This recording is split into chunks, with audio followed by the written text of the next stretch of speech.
Hi, in today's tutorial, I'm going to show you how to remove Venmo from TikTok.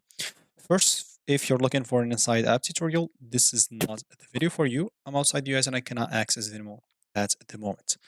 For the rest, of course, you'll need to go and download like Venmo or first of all, log into your Venmo. Now, how to remove your Venmo, payments info from TikTok.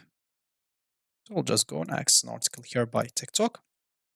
And so as you can see here in this article, like they're saying, all you need to do just go to your profile, of course, go to your orders, payments methods, then select your saved payments method and tap on the least payments method. Let's just test it out before anything else. So to be more precise, I just go and ask ChatGPT for it as well. And yeah, he confirms. So you need to go to profile, then go, of course, on TikTok, of course.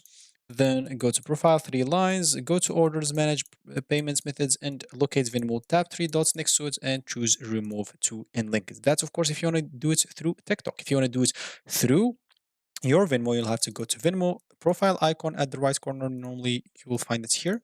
So as you can see, we have the me at the bottom right, click on it, and then you can click at the settings. You'll find this at the top right. Once you click on it, of course, you can go to connected businesses, find TikTok shop, and click on disconnects, and you should be good to go. So that's going to be it for this video. Thank you for watching. I'll catch you in the next video. So goodbye.